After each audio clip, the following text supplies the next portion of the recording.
देवी पार्वती ने प्रथम गुरु बनकर कार्तिकेय का प्रशिक्षण आरंभ कर दिया। फिर सबके सामने आया माँ का वो सबसे अलग रूप। सबके लिए कल्पना करना भी कठिन था कि जो सब पर दया करती है, जो इतनी ममतामयी माँ है, वो स्वयं अपने पुत्र के साथ इतना कठोर व्यवहार कैसे कर सकती है।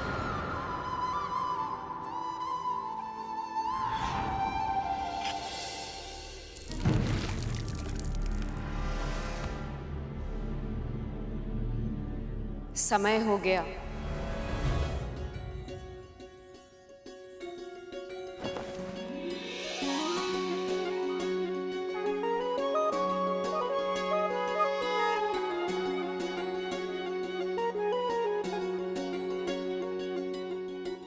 अब मेरे साथ बोलो, ओम नमः शिवाय, ओम नमः शिवाय।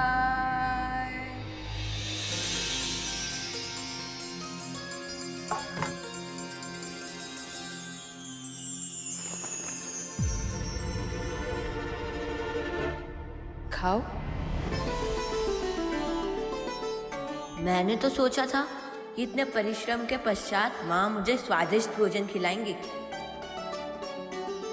किंतु ये क्या, केवल 2 फल। अब सूर्य नमस्कार आरंभ करो।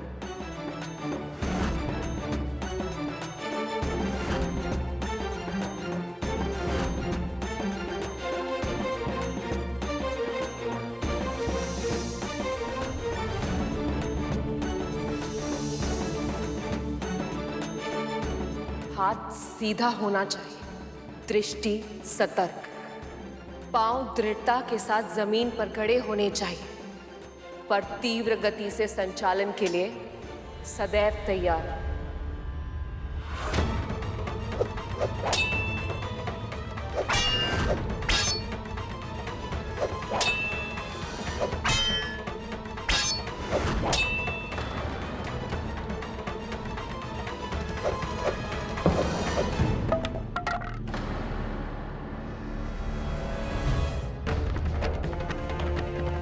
माँ,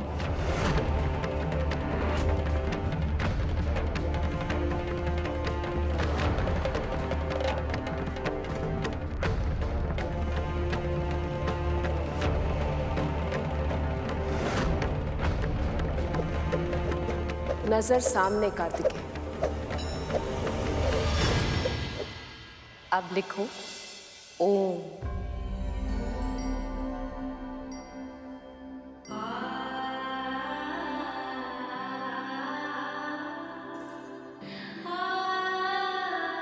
वेदों का पठन पाठन का माध्यम होता है श्रुति और वाचन, अर्थात सुनना और उच्चारण करना। सबसे पहले यहीं से आरंभ करेंगे।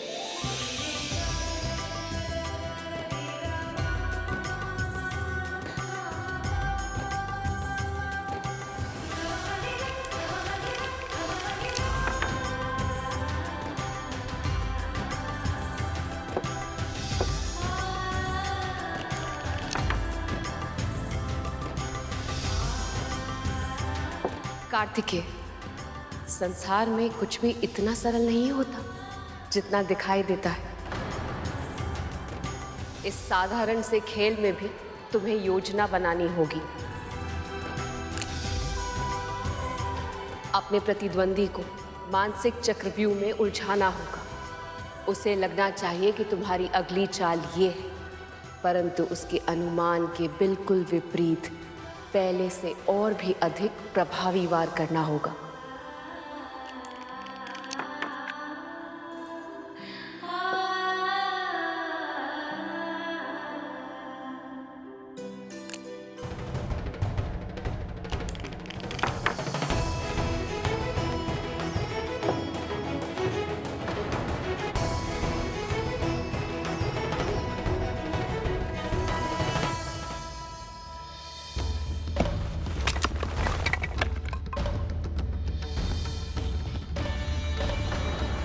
आपने ये गलत किया प्रभु। कार्तिकेय अभी केवल एक पत्थर है। इसे परिश्रम और ज्ञान की अग्नि में तप कर रत्न बनाना होगा हमें, इस तरह इसकी सहायता करके नहीं। आप सही कह रही हैं प्रिय, मुझे क्षमा कीजिए, मैं पुत्र मोह में ये भूल कर बैठा।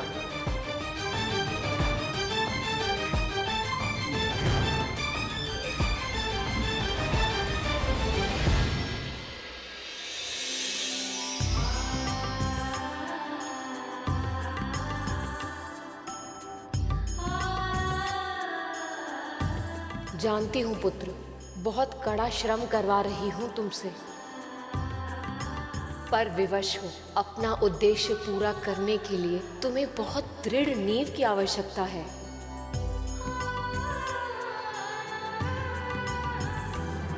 कुमार का प्रशिक्षण तो दिन पर दिन और भी अधिक कठिन होता जा रहा है। इसका परिणाम भी दिखाई देने लगा है देवराज।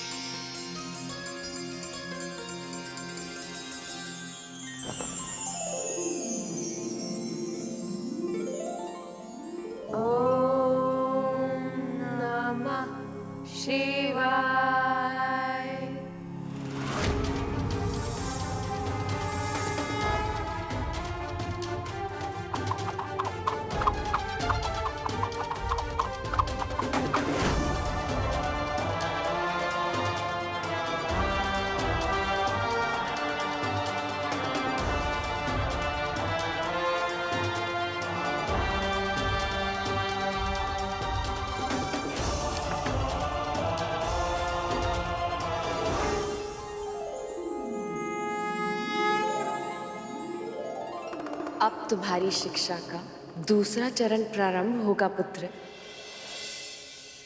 अब तुम्हें अपने पिता से शिक्षा लेनी होगी।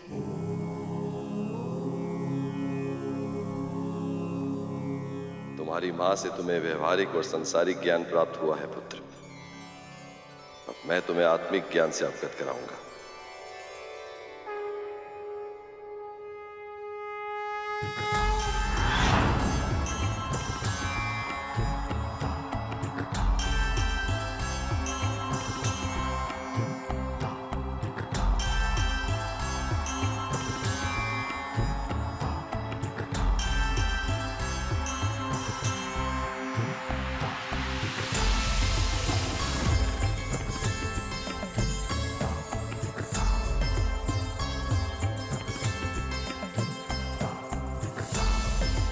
अद्भुत पिताजी, अद्भुत है ये भावना। बहुत सौभाग्यशाली हूँ मैं कि मुझे आप दोनों के पुत्र के रूप में जन्म लेने का अवसर मिला। व्यवहारिक, सांसारिक और आत्मिक सभी प्रकार का ज्ञान मिला है मुझे आप दोनों से। पर मुझे लगता है कि बिना गुरु के मेरी शिक्षा कहीं अधूरी ना रह जाए। देवी, हमारे पुत्र के लिए ऋषि अगस्त्य ही सर्वोचित गुरु होंगे। आप निश्चिंत रहिए, अब आपके पुत्र कार्तिकेय का दायित्व मेरा है।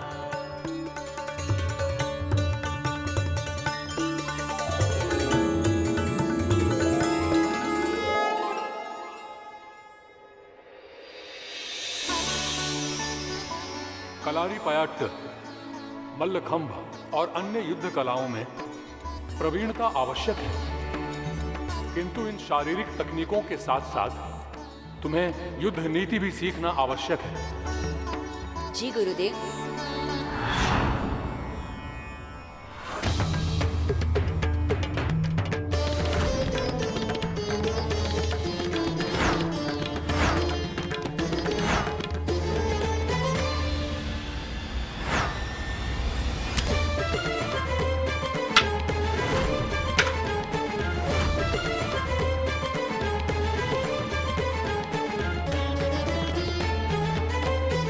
यदि ये तारकासुर का दुर्ग है तो सोच कर बताओ पुत्र, कैसे भेदोगे इसे?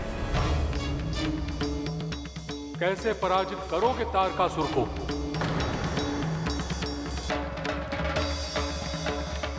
शत्रु के पराजय का रहस्य उसके व्यवहार में छुपा होता है गुरुदेव। हर प्रतिद्वंदी की कोई ना कोई दुर्बलता अवश्य होती है। मैं उसी दुर्बलता को ढूंढकर सटीक वार करूंगा।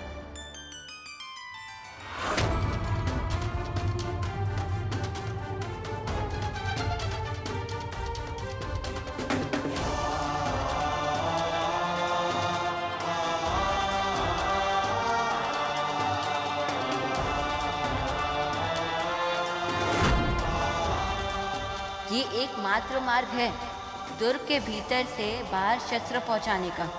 यदि इसे ध्वस्त कर दिया तो उनकी सेना कमजोर पड़ जाएगी।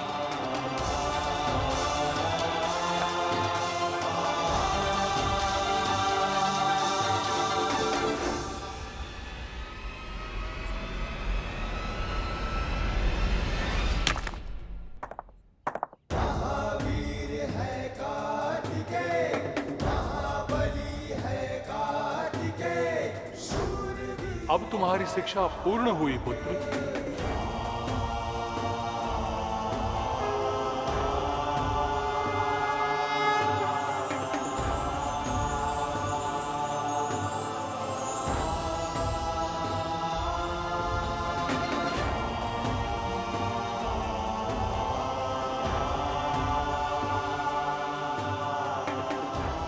अब आप हमारे सेनापति हैं, तो हमें किसी का भी भय नहीं। भय तो उस तारकासुर को होगा कुमार, अपनी मृत्यु की संभावना से ही कांप रहा होगा। उसका मनोबल इस समय बहुत ही कम होगा और हम देवता बड़ी सरलता से उस पर विजय प्राप्त कर लेंगे। देवताओं में नई ऊर्जा का संचार हो गया होगा, पर हम उनसे युद्ध करने में, उन पर आघात करने में अपना समय व्यर्थ नहीं करेंगे।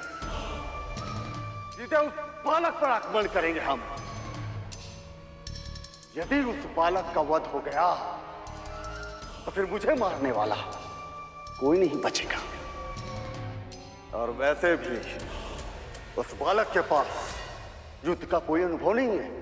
आपके पास युद्ध का अनुभव नहीं है कुमार, इसलिए आप पीछे रहेंगे। आगे हम जाएंगे और उन असुरों को आप तक पहुंचने से रोकेंगे।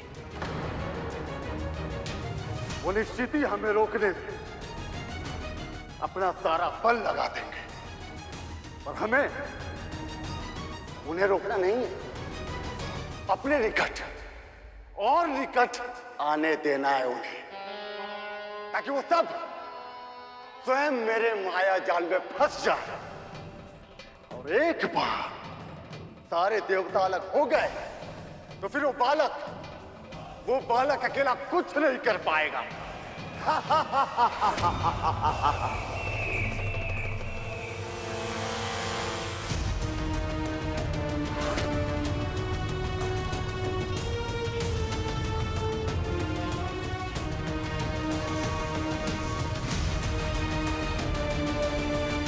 फिर देवताओं ने मिलकर एक योजना बनाई कि वे कार्तिकेय को असुरों का सामना नहीं होने देंगे।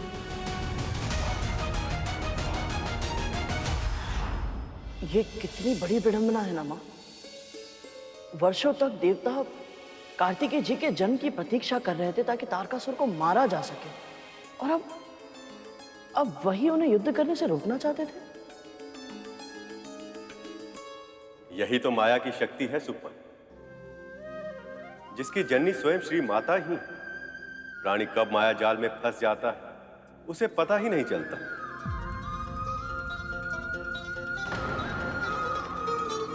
माई अच्छे से जानती थी कि देवताओं ने उनके पुत्र को सेनापति का जो पद दिया है वो एक औपचारिकता से अधिक और कुछ भी नहीं।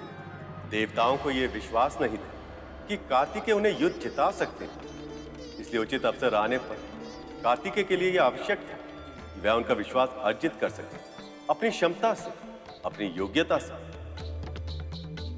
सचमुच भैया जी, मां जितनी अद्भुत है उतना ही रहस्यमयी है इनका कार्य करने का ढंग। जय मां भगवती। जय मां। जय मां भगवती। एक और देवता कार्तिकेय को बालक समझकर उसकी रक्षा करने का प्रयास कर रहे थे, तो दूसरी ओर तारकासुर की पत्नी को कार्तिकेय की शक्ति का आभास होने लगा था।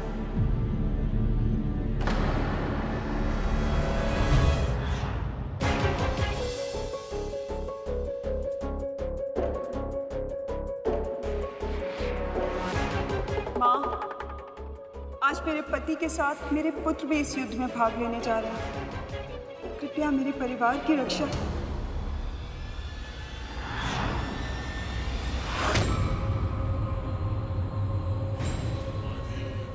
माँ, आपके मुख का तेज,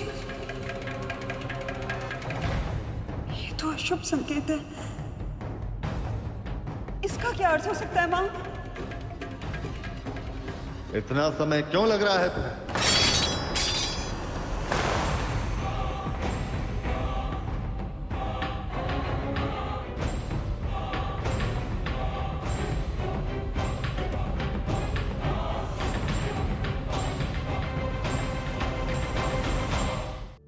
स्वामी शिव पुत्र के साथ युद्ध करने के अपने इस निर्णय पे पुनः विचार कीजिए स्वामी।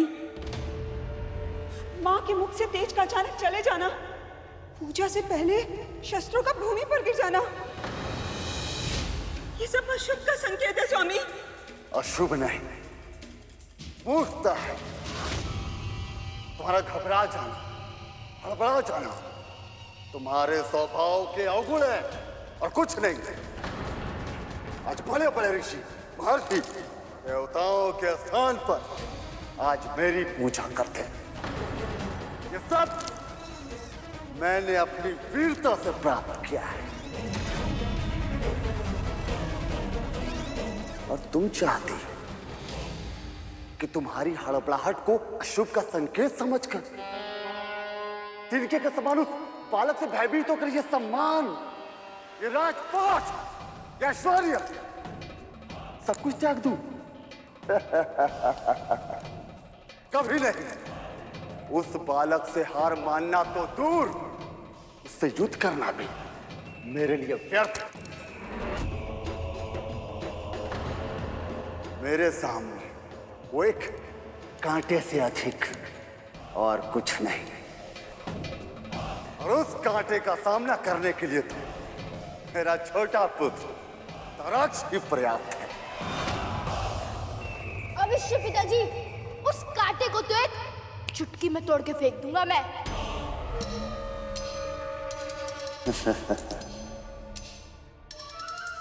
इंद्र के स्वार्थ का प्रयोग उसी के विरुद्ध करना पुत्र, अति के आत्मविश्वास के कारण उस युद्ध में उस बालक को अकेला ही छोड़ देगा। उस अवसर का लाभ उठाना, क्योंकि एक बार वो बालक मारा गया तो देवताओं का सारा खेल ही समाप्त हो जाएगा। मैं समझ गया पिताजी, मैं वैसा ही करूंगा।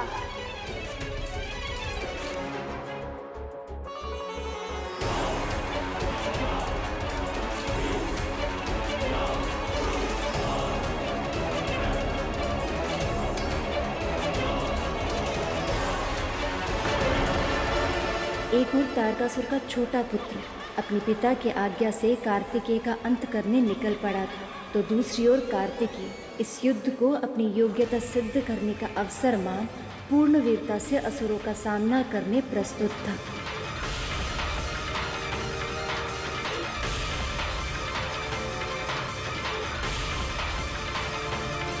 अब आजा तारकासुर, तेरा काल तेरे समक्ष खड़ा है।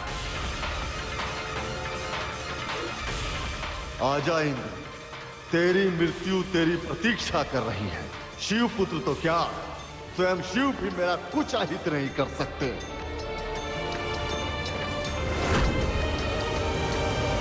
पिताजी, मैं ताराक से अधिक योग्य और अनुभवी हूं, फिर भी आपने उसे युद्ध करने भेजा, मुझे नहीं।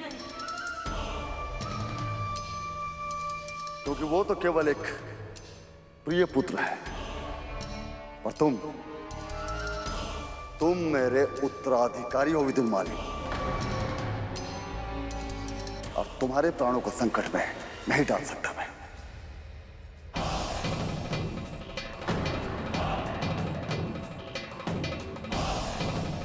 जिस पुत्र का पिता ही उसका शत्रु हो जाए तो इस पूरे जगत में उसकी रक्षा कौन कर सकता है।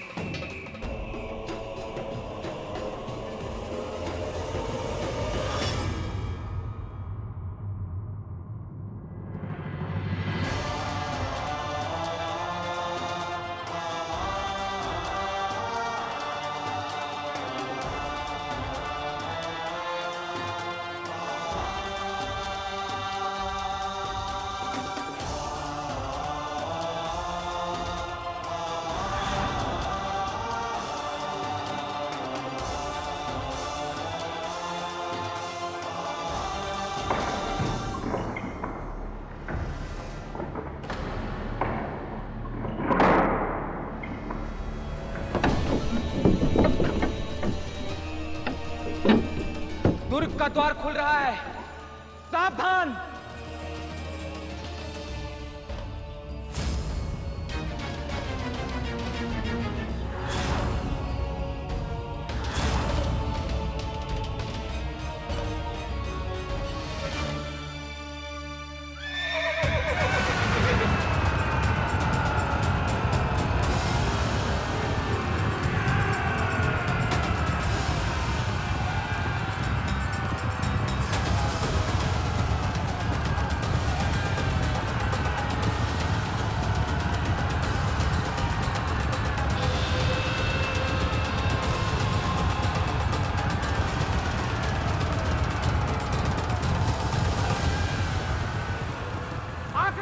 हमें उनसे पहले अस्त्रों का प्रयोग नहीं करना चाहिए।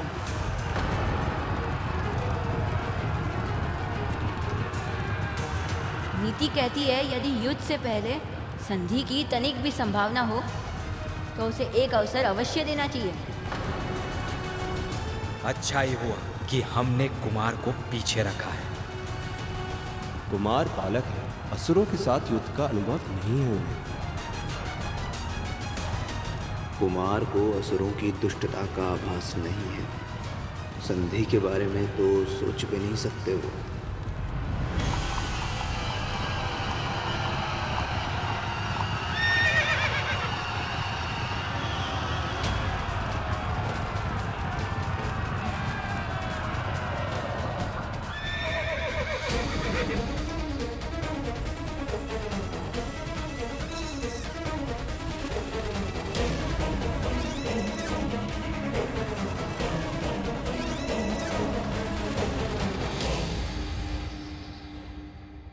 हमें युद्ध में कोई रुचि नहीं है।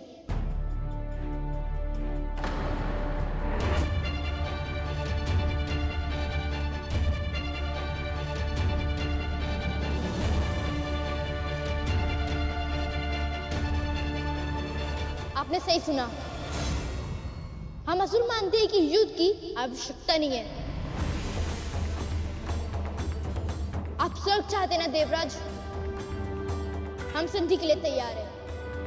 दे देंगे आपको आपका स्वर्ग।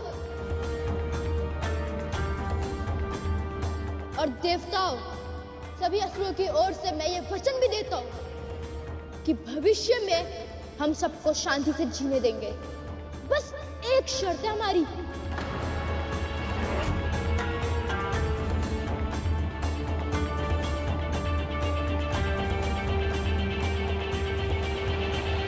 कार्तिकेय को हमें सौंप दीजिए।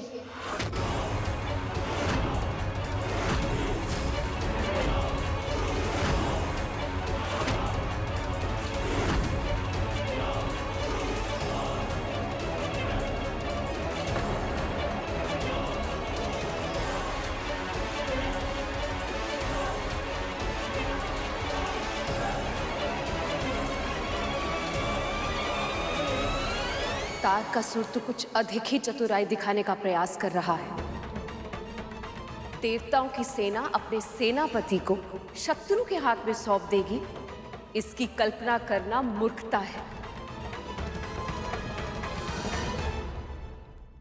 या फिर कुशल युद्ध नीति। कहीं देवराज इंद्र स्वर्ग के लोभ में हमारे पुत्र को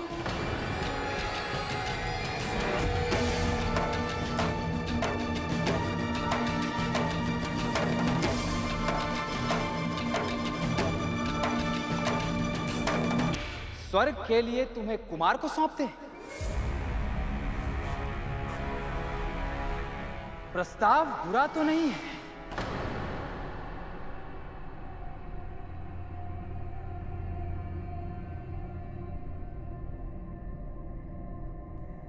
यदि असुरों की कुटिल दृष्टि से देखा जाए तो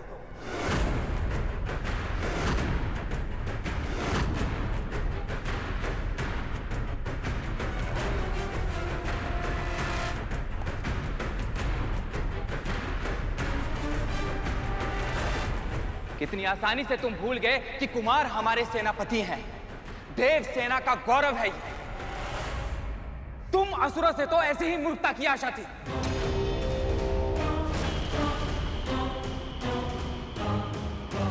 अब इस अपमान का उत्तर मेरा ये अस्त्र देगा।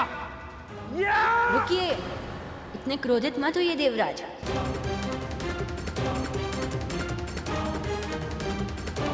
असुरों का प्रस्ताव इतना भी बुरा नहीं है कि विचार किए बिना ही ठुकरा दिया जाए।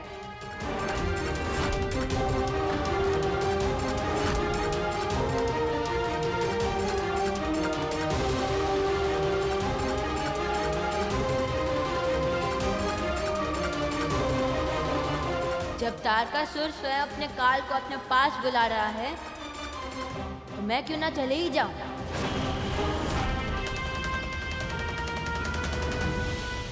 सीधे उसका सामना करूंगा तो निर्दोषों का रक्त बहाए बिना ही इस युद्ध का अंत कर पाऊंगा।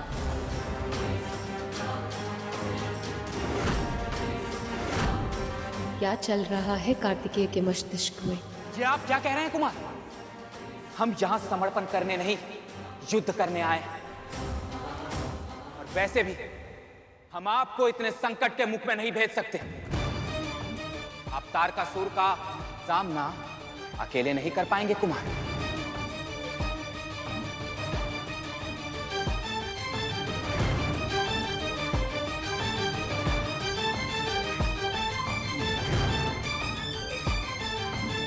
तुमने ऐसा प्रस्ताव देकर यह सिद्ध कर दिया है कि ना तो तुम संधि के योग्य हो और ना ही क्षमा के।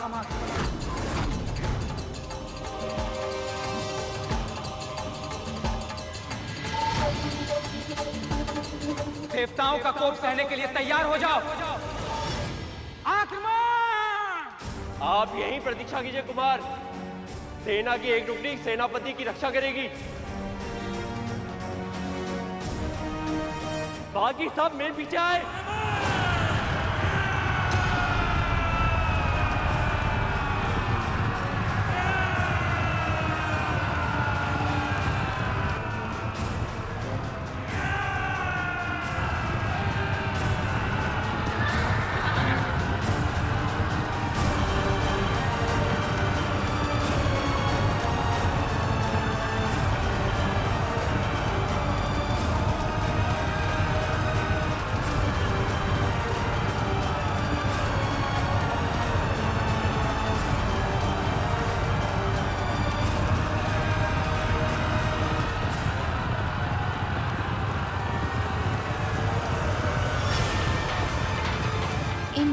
देवताओं को लगता है कि हम इनसे भयभीत हैं, किंतु हमारी योजना कुछ और ही है।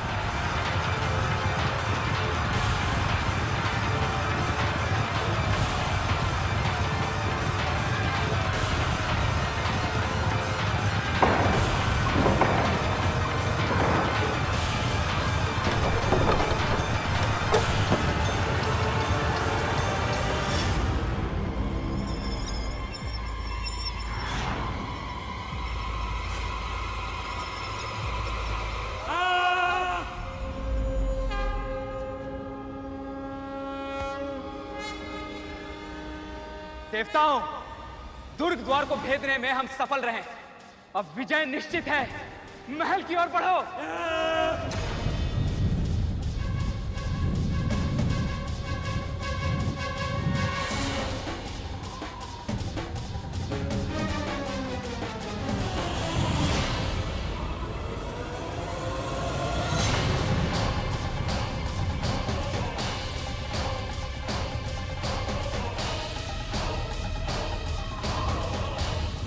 ये क्या हो रहा है देवराज? छली असुरों ने हमें अपने माया जाल में फंसा लिया है। और उधर रणभूमि में कार्तिकेय बस कुछ ही सैनिकों के साथ हैं।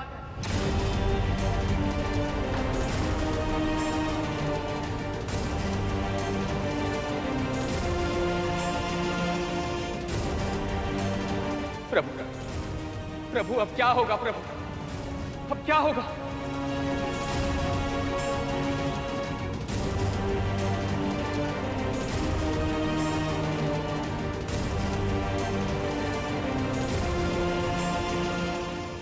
ये कैसे संभव है?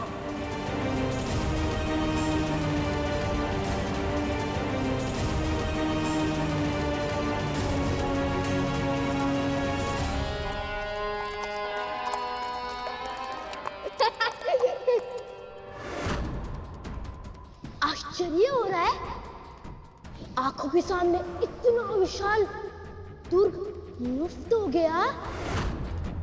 वास्तविकता में तो देव सेनापति यहाँ पे दुर्ग था ही नहीं। यहाँ पे तो हमारा माया जाल था। ये मेरा माया जाल था जिसमें तुम्हारा देव राजा वो अभिमानी इंद्र सरलता से फंस गया और हमारी योजना सफल हुई।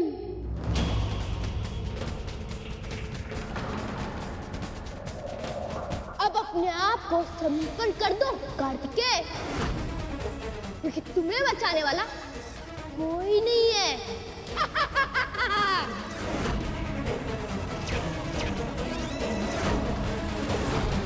तारकासुर ने अपनी माया का प्रयोग कर दिया। सारी देवताओं की सेना उसके जाल में फंस चुकी है महादेव। इतने शक्तिशाली असुर के विरुद्ध मेरा पुत्र अकेला रह गया। अब मुझे ही कुछ करना होगा।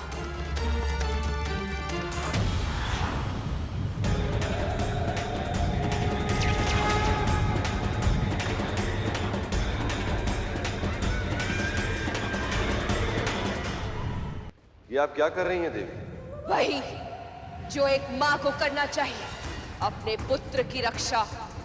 माँ का कार्य केवल रक्षा करना नहीं होता देवी, आत्मरक्षा सिखाना भी उनका दायित्व होता है। आप जानती हैं, जैसे किसी पौधे को आवश्यकता से अधिक छांव मिल जाए तो वो भी कुम्हला जाता है, ठीक उसी प्रकार पौधे के उचित विकास के लिए धूप भी उतनी आवश्यक होती है जितनी छांव।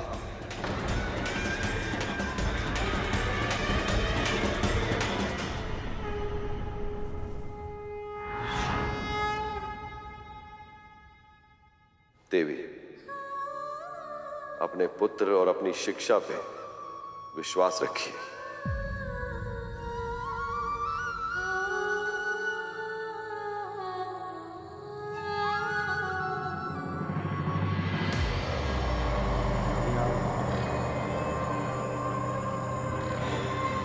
वाह पिताजी, क्या योजना बनाई है आपने। सारे देवता अभी तक हमारे माया जाल में फंसे हुए हैं और उधर वो शिवपुत्र ताराक्ष के सामने अकेला रह गया। विजय केवल शक्ति से नहीं मिलती है पुत्र, योजना बनाकर अपनी शक्ति के उचित प्रयोग से मिलती है। जैसे अब हमें मिलेगी इस शिवपुत्र पर विजय।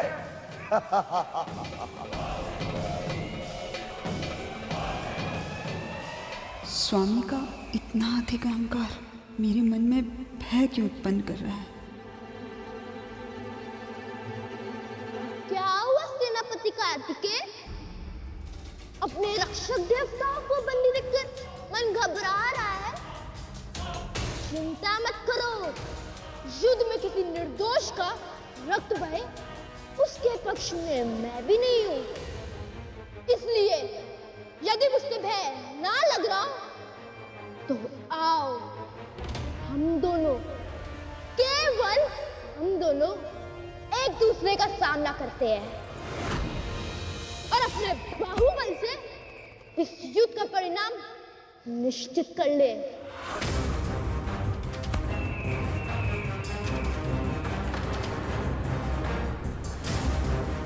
माता इतनी चिंतित क्यों है?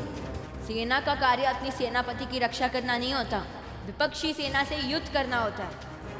और सेनापति का कार्य उस युद्ध का नेतृत्व करना होता है। तुम्हारी चुनौती मुझे स्वीकार है असुर। जो शस्त्र उचित लगे चुन लो।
ये शिवपुत्र तो भयभीत है।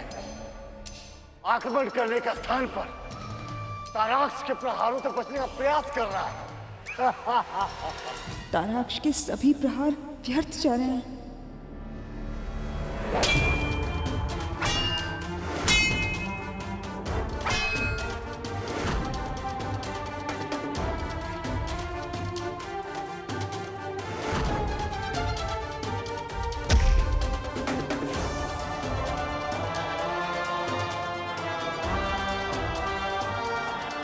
तुम्हारी योजना सफल हो रही है पुत्र।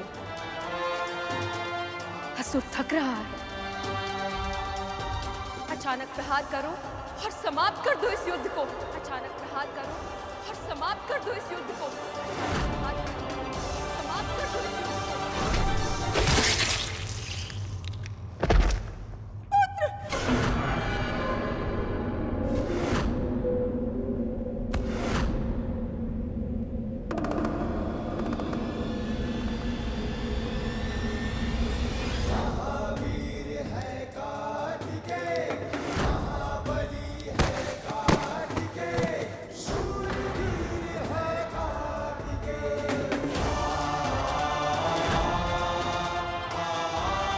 कार्तिकेय की युद्ध कला प्रशंसनीय है, किंतु अब भी इसकी बड़ी परीक्षा शेष है, जब स्वयं तारकासुर अपने पुत्र की मृत्यु का प्रतिशोध लेने आएगा।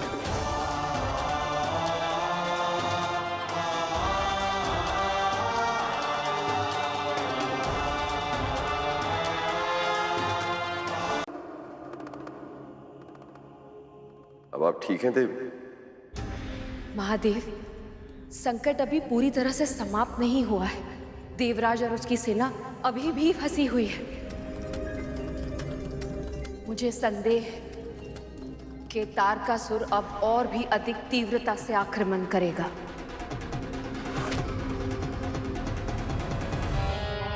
मूर्ख कहीं का, उस बालक को चिढ़ाने और खेलने में ही इतना समय व्यर्थ कर दिया, गंवा दिया अपना जीवन और मेरा सम्मान। अभी तक पराजय नहीं हुई है पिताजी। इंद्र और उसकी सेना अभी तक हमारे बंदी है, और इस बात का तो प्रश्न उठता ही नहीं कि ये छोटा सा बालक किसी भी तरह से हमारा माया जाल तोड़ देगा। विजय की संभावना अभी भी शेष है पिताजी। तो जाओ विदुर मालिक, जाकर युद्ध करो और प्रतिशोध लो अपने भाई की मृत्यु का। मैं आपको निराश नहीं करूंगा पिताजी। जिस तरह से मेरे भाई का शीश कटकर भूमि पर गिरा है, उसी तरह से उस शिव पुत्र का शीश काटकर मैं लाऊंगा।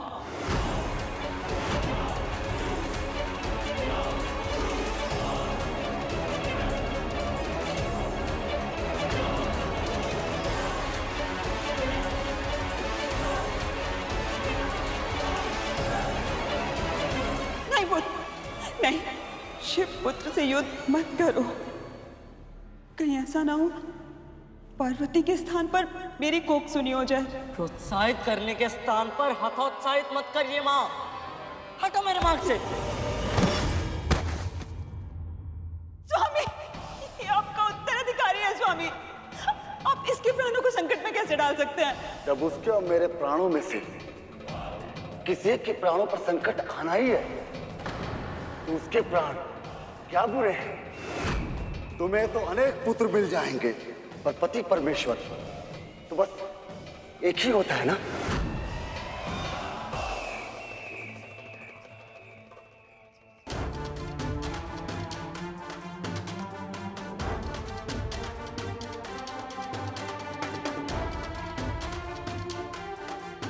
मुझे देवराज और अन्य देवताओं को असुरों के मायाजाल से शीघ्र ही मुक्त करना होगा।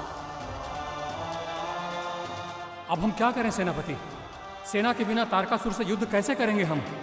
हमें भाग जाना चाहिए सेनापति। प्राण बचेंगे तो हम भविष्य में अवश्य युद्ध कर पाएंगे हम। सेनापति हूं मैं। अपनी सेना को शत्रु की मार में अकेला छोड़कर कहीं नहीं जाऊंगा। यदि ये माया जाल है तो मेरी माँ योग माया है। यदि ये माया जाल है तो मेरी माँ योग माया है। सब कुछ उन्हीं का रचा हुआ है। अब वही हमारी सहायता करेगी। देखा देखा कितना भयभीत है ये। प्रार्थना कर रहा है अपने प्राणों की रक्षा करने के लिए, और ऐसा नहीं होगा। ना ही इसके पिता मेरा वध कर सकते हैं, ना ही मां। तो फिर इस पूरी सृष्टि में ऐसा कौन है जो मुझसे इसकी रक्षा कर पाए? स्वामी का इस प्रकार अहंकार उचित नहीं है। अंततः है तो वो देवी पार्वती और महादेव का पुत्र। न जाने कितनी असीम शक्तियों का स्वामी होगा वो।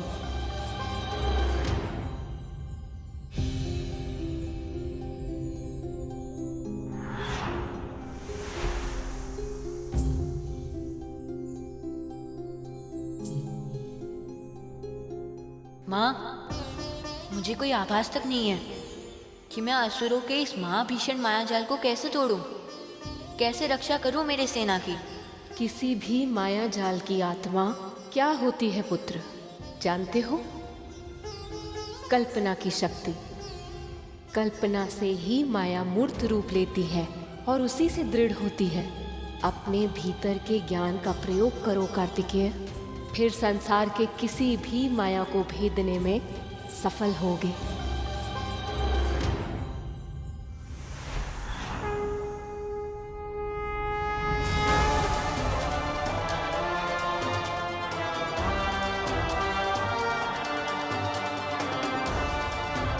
मुझे इस मायाजाल को तोड़ना ही होगा।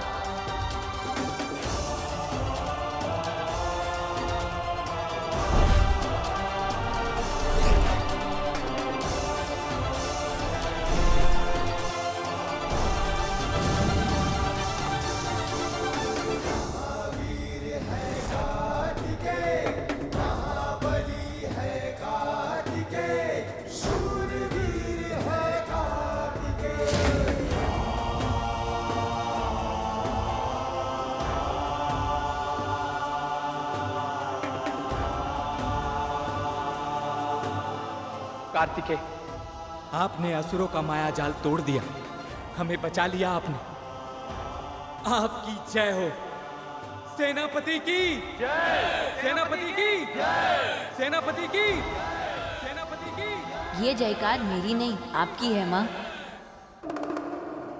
दूर रहते हुए भी आपने अपने पुत्र की सहायता कर ही दी। एक माँ अपनी संतान से शारीरिक रूप से भले ही दूर, पर इतनी दूर भी कभी नहीं होती कि उसकी हर इच्छा, उसकी हर पीड़ा बिना कहे समझ ना पाए। एक माँ अपनी संतान को शिशु अवस्था से ही जान जाती है, जब वो बोल भी नहीं पाता, जब उसे ये भी नहीं पता होता कि वो भूख से रो रहा है या नींद से। संतान भी अच्छी तरह जानती है कि उसे कष्ट हो तो माँ सब कुछ छोड़ छाड़ के, सब कुछ भूल के उसकी ओर दौड़ती है। इसीलिए संतान चाहे कितनी भी बड़ी हो जाए, पर कष्ट की घड़ी में उसके मुख से पहला शब्द मां ही फूटता है।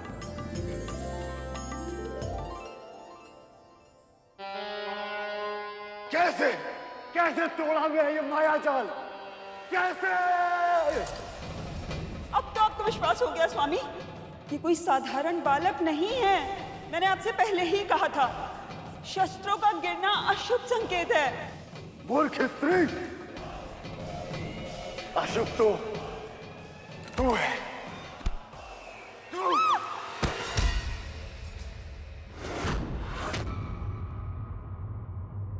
हमें क्षमा कर दीजिए कुमार, हमने आपकी क्षमता को कम आंका।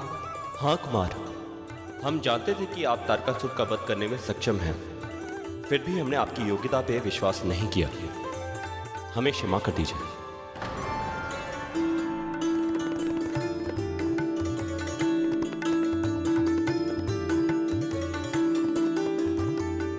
आपके मन में मेरे हित की भावना ही थी, इससे क्षमा का तो प्रश्न ही नहीं उठता। और वैसे भी मैंने जो भी किया है माँ की सहायता से ही किया है।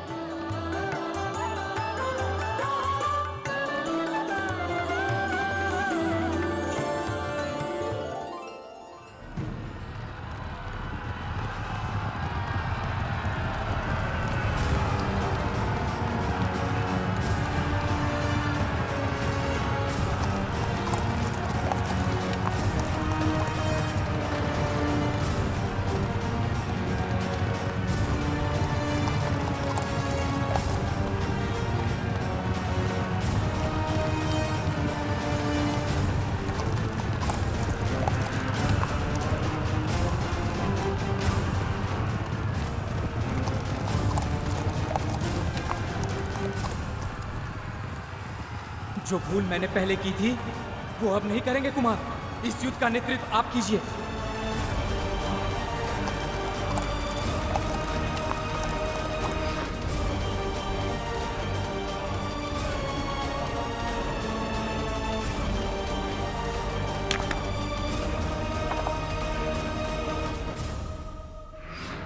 गरुड़ व्यूह, गरुड़ व्यूह की रचना करो।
मैं व्यर्थ ही आपकी चिंता कर रहा था। आप में तो स्वयं महादेव और माँ आदि शक्ति का अंश है। आप धन्य है सेनापति कार्तिकेय, आप धन्य हैं।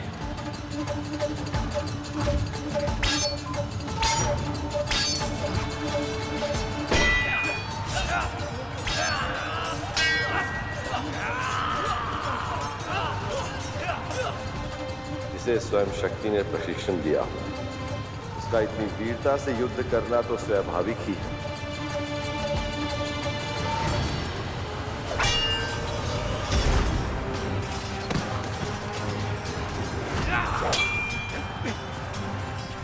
रेस्ट करने के लिए अब और समय नहीं है विदुर मालिक। इस बालक पर आक्रमण करो, रोको इसे।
वर्षों का प्रशिक्षण तुम्हारे साथ है विदुर मालिक, जबकि ये बालक पूरी तरह अनुभवहीन है। जो कार्य ताराक्ष नहीं कर पाया अब वो तुम करोगे।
शाबाश मेरे पुत्र, अब अवसर का लाभ उठाओ और वध कर दो इस शिव पुत्र का।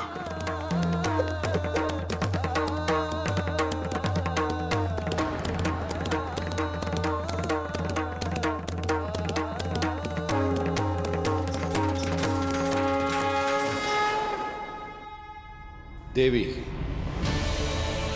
केवल गिर जाने से हार नहीं होती,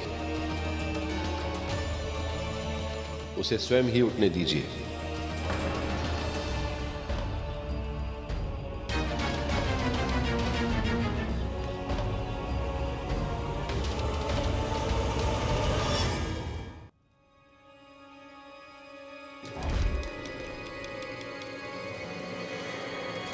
मुझे कुछ भी दिखाई नहीं दे रहा है, किंतु मुझे इसे पराजित करना ही होगा।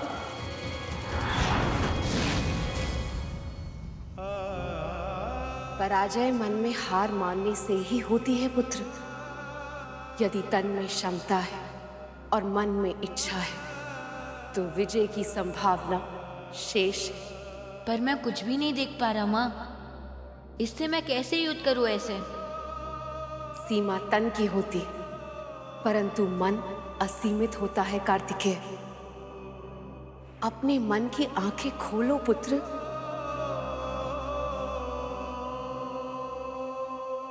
अपने मन की आंखें खोलो पुत्र।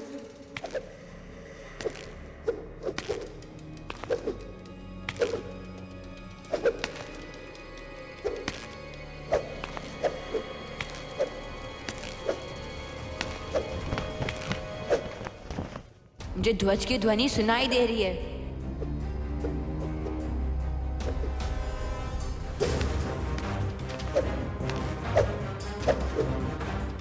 मैं अपने शत्रु के पैरों की ध्वनि सुन पा रहा हूं और वो तीव्र गति से तलवार चला रहा है।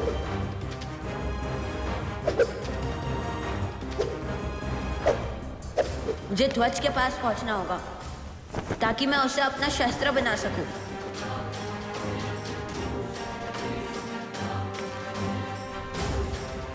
और ध्वज जो अपने शत्रु के विरुद्ध उपयोग कर सकूं।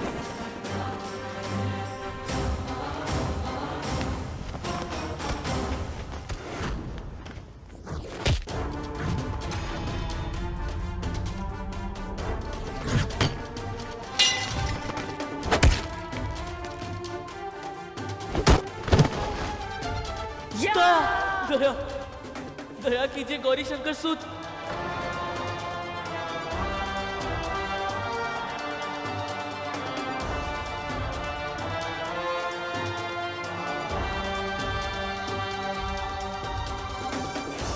मुझे जीवन दान दे दीजिए।